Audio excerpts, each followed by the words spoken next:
5ই আগস্টের পর সব কিছু একটু অন্যরকম।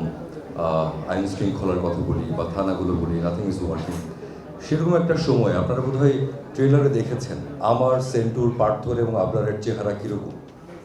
তো এরকম চেহারার 4জন মানুষ, হাতে পিস্তল এবং একটা মাইক্রোবাসে করে আমরা ঘুরছি, রাতের বেলা শ্যুট করছি।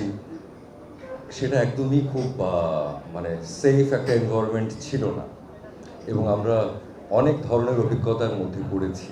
ভোর পর্যন্ত একটা জায়গায় আটকা ছিলাম, এবং গোয়েন্দা বাহিনীর লোকেরা আমাদের আটকে রেখেছিলেন যথাযথ কারণে, এবং তারপরে আমাদের অনেক সিকিউরিটি চেক টেক দিয়ে আমাদেরকে ফেরত আসতে হয়। তো আমাদের একটা প্রপসের ক্যারেক্টারের একটা মাইক্রোবাস ছিল, ছোট মাইক্রো, পুরনো দিনের মাইক্রো। সেই মাইক্রোবাসের মধ্যে আমার ক্যারেক্টার জীবন, সেন্টু, হাসান ক্যারেক্টার, জাকির নামে আরেকটা ক্যারেক্টার, এবং পার্থর নাম হচ্ছে সামাদ। এবং পার্থকে দেখে যেরকম সুদর্শন ছেলে মনে হয়, তখন তো ওর গায়ের টোন নামানো, চোখে সুরমা দেয়া, গলায় তাবিজ। আমাদের সবার চেহারা কেমন এই যে পোস্টারে দেখতে পাবেন। তো আমরা সামহাও বের হয়ে, বাকি ইউনিটের কথা জানি না, আমরা আমাদের যে চালক ছিলেন মাইক্রোবাসে তাকে বললাম যে কারোর দিকে তাকাতে হবে না, জাস্ট টান দাও, আমরা যেখানে থাকছি কোর্টটাতে সেখানে যাব। তো আমরা যাচ্ছি, সবাই একটু ঝিমঝিম ভাব। হঠাৎ করে দেখলাম যে প্রায় 40-50 জনের মতো লোক, সবার হাতে বাঁশ, লাঠি, দা, সবাই আমাদের মাইক্রোবাসটা ঘিরে ধরবে।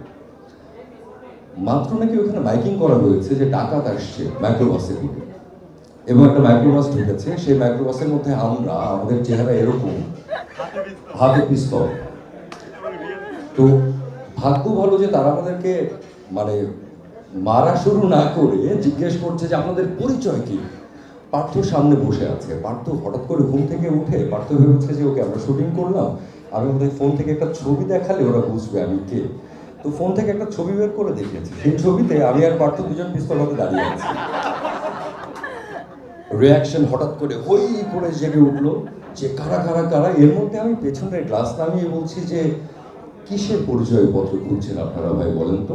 সামহাও বোধ হয় যে ভয়েসের কথা বললো, আমার ভয়েস শুনে কেউ একজন চিনেছে। আমরা বোধ হয় একটু খানিকের জন্য ওই দিন বেঁচে গেছি, না হলে হয়তো এই শুটিংটা শেষ হতো না। ডাকাত হিসেবে এই যে আমরা 4জন, আমি, সেন্টু, পার্থ এবং জাকির, আবরার, আমরা হয়তো হসপিটালে থাকতাম মার খেয়ে। তো এরকম ছোট ছোট অনেকগুলো এক্সপিরিয়েন্স আছে আমাদের মনে হয় যে আমাদের ফ্যাক্টর শুটিংয়ের প্রত্যেকটা ঘটনা এক একটা ইটসেলফ ফ্যাক্টর, যেটা নিয়ে একটা নতুন করে সিরিজ তৈরি করা যায়।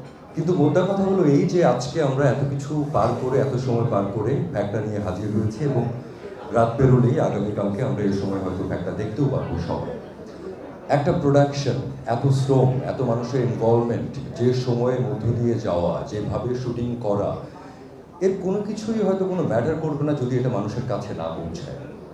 আবার এই ফ্যাক্টরায় আমাদের জীবনের অন্যতম একটা মাইলস্টোন হয়ে থাকবে যদি আপনাদের মাধ্যমে সাধারণ মানুষের কাছে এই প্রোডাকশনটা পৌঁছে যায়, সবাই ফ্যাক্টরার সঙ্গে যুক্ত হতে পারে, আমাদের পরিশ্রমগুলি, আমাদের কাজগুলি সেটাই মানুষের কাছে যদি পৌঁছে যেতে পারে।